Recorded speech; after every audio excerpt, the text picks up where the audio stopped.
yavayo nakola statement ye gibuvuddeko n'agamba nti Kadongo Kamono tetwagala tubeere nga bali abasooka bakola ki ne kati bali maziga baka ekitegeeza tebeetegekera nga Omuzeeyi Ssebatta yavudde mu press conference yatuuzizza ebigambo nemulema n'okumalayo n'akaaba nga mukaabya siye mukaabya erinnya lye ng'akaaba mazibu atakwagala wawerekera kubanja gujja bagira abbe already nkumanyi oli bias ne Kenzo njula n'obutakuwa kwogera sebo webereddemu omusajja mukulu yambala enkofiira kakati kyenjagala okugamba tuba kubeera mu nsi ezagunjuka edda Eddie Kenzo yali badde akola ebintu bibiri okwetonda namala n'alekulira tanavayo kwetonda naye obeera waddembe obutakikola okusinziira ku ntegeerayo neneeyisaayo ekisooka Eddie Kenzo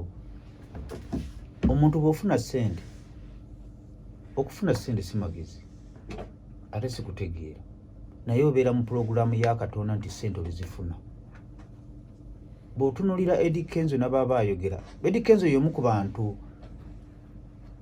singa yali alina abawabuzi y'omu ku bantu abatasaana kutunula mu kamera kwogera kuba Eddie Kenzo tatunulako mu kamera n'atayokya ng'enjogera y'ennaku zino Eddie Kenzo tatunulako mu kamera n'ayogera ebigambo eby'amagezi ngenda kujja ne lisiti y'abantu 10 nga buli lwatunula mu kamera amansi entungo okumansi entungo kuba kuwemula sibe kiri nga buli lwatunula mu kamera ebigambo bye byayogera tebimugattako kujja kumutoolako naye olwaleero kankoyo babiri bembadde nsaba baleme kuddamu kutunula mu kamera nga ne batunula mu kamera tebalina kigambo kyonna baserebulite 10 tujja kujja nabo ku Sande ejja mukaba banabakkiriza nga tebalina kutunula mu kamera nga mu kamera basaana kutunula mu kamera nga bayita abawagizi baabwe bagende babawagire nga balina concert naye okutunula mu kamera nga agenda kwogera ensonga ez'ekintu ekikulu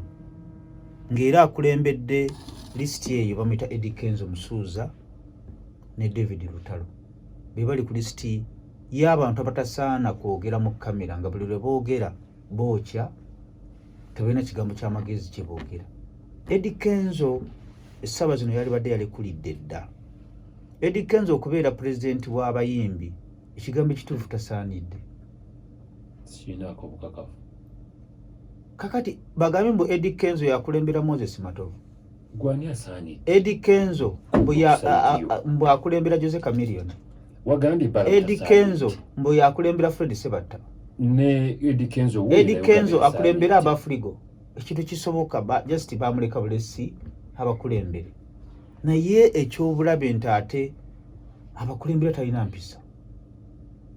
talina mpisa si muntu mulamu ekigambo kyeyayogedde bwekitwale sebo mpulirizaako era ngena kwewuunya nnyo abakadongo kamu be basigala mu federation ya Kenzo yakulembera nkugamba bwe nti tobeeranga awantu we batakuwa kitiibwa tobeera awantu we bakutyoboola eriyo abantu nga balina embeera zaabwe nga tosobola kumuwa ssente n'omumanyiira nga nababa yasuze enjala zikkasukira kakati mu bantu abasinga okwagala ebitiibwa nga waakiri ssente zigaana ne basigaza ebitiibwa byabwe ate nga babirina babayita abayimbi b'akadongo kamu abayimbi b'akadongo kamu basobola okuba nga si bagagga nnyo naye nga tebali bubi abayimbi b'akadongo kamu gwe musingi gwa nze nkitwala mu kutegera kwange gwe musingi gwa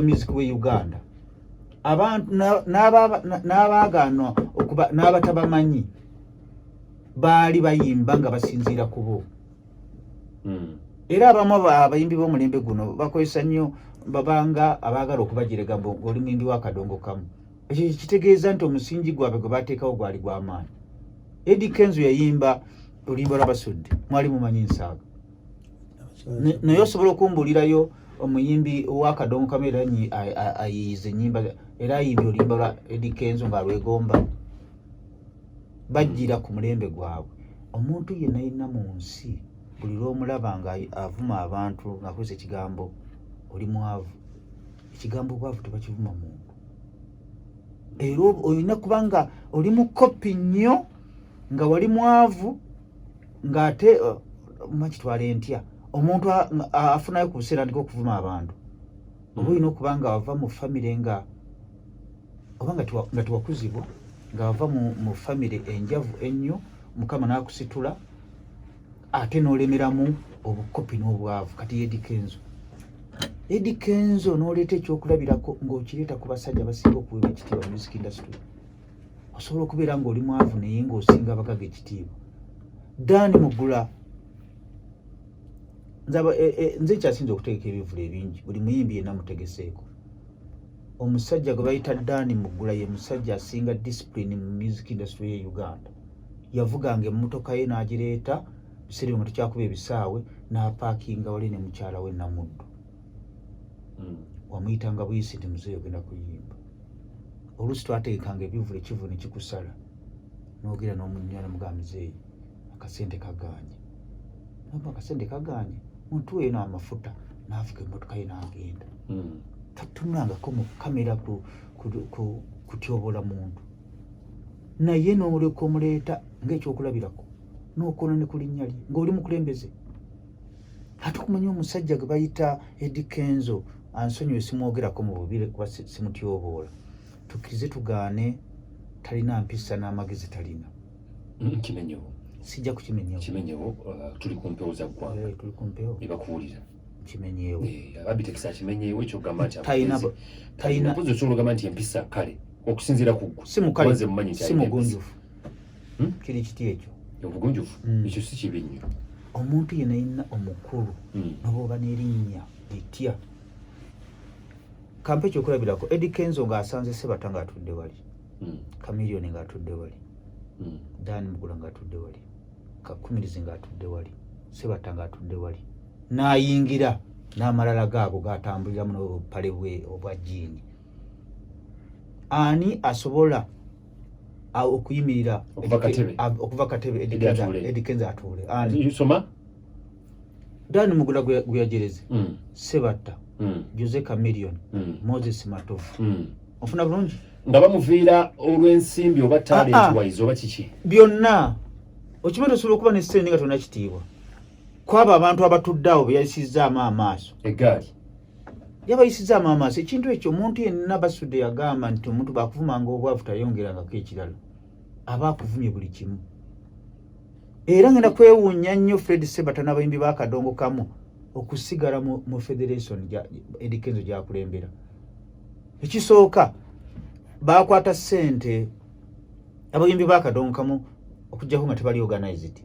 Ekikubeeza mu federation ya Kenzo kiki? Nga bagita association mekigamu kintawanya okwogera. Ekibabeeza balina association yaabwe bagiyita Kamuta. Temulina nsonga lwaki mubeera mu federation ya Eddie Kenzo gye batabawa bitiibwa, gye batamanyi value yammwe. Gavumenti esobola bulungi nnyo okukwata ssente n'eziteeka mu federation yammwe butereevu. Ffe tulina bapromota wano bapromota ne Kampala. Okimanyi nti eggulu waliyo bapromota baayo. Bapromota bagita batano ab'eggulu. Gye bali tebali waffe era ssente baafuna ssente okuva mu ministry. Tebali party ku music industry. Mpumba kugamba bwe nti ngenda kwewuunya nnyo abayimbi b'akadongo kamu ate mbanyiigire nnyo. Mwafunye ekkubo eribajja mu federation ya Eddie Kenzo. Federation ya Eddie Kenzo gye batabawa bitiibwa. Omusajja oyo okumanya alina akamanyiro Eddie Kenzo. Yatuyitako kolumu mu mwalina omululu gwe mwatayagaliza. Netugenda Munyonyo president gye yali. Nga tumanyi tugenda kufuna akakisa president mujjukise sente za SACCO. Bakuma akazindaalo. Akatuuma kyo kitu. Mere wajirya. Nagigaaya. Omusajja oyo dakiika zaali 5 president kumutunula mu maaso n'omugaa president wa appointment ne sente zaffe za SACCO. Period. Toyina kyofiirwa. N'aleeta abayimbi b'akadongo kamu okubateeka ku parade. N'aboogerako n'abagamba bajja wano tumanyi okubajja ne tubawayo $3,000. Mbuyogera omuyimbi $3,000 gakola ki? Yakutte millions 10. Millions 10 n'oziteeka mu federation y'abakadongo kamu. Millions 10 zikola ki? Kale bakadongo kamu bali 3.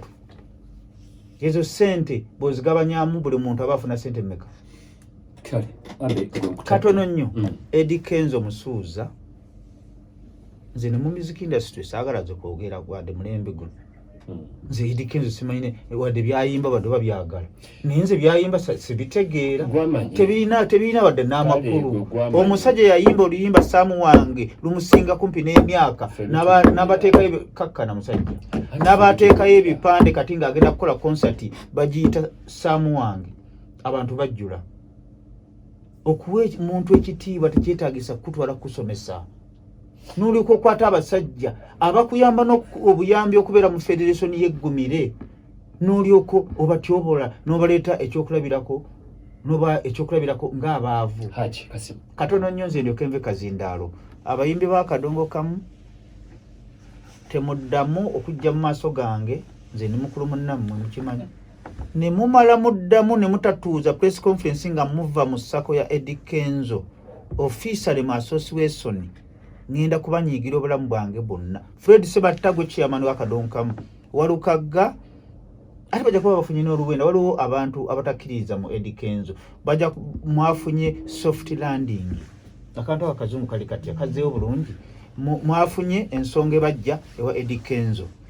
Ekikulu General Musale mukwano gammwe abawuliramu nnyo, wadde mwamusimba nnyo oluseke, ne mumusimba oluseke ne mumuguza ennyimba ne mumala ate ne muzijjayo, kuba nammwe teera temuli bangu. Naye wadde temuli bangu, naye ate Eddie Kenzo kye yakoze kyabadde kibi nnyo. Mukole federation yammwe, sako yammwe, sente zive mu jenda nga zijja butereevu mu sako yammwe. Eddie Kenzo lekera okutyobola abantu, okumanyira abantu, beeramu n'empisa, beera ne discipline, beera n'obuntu.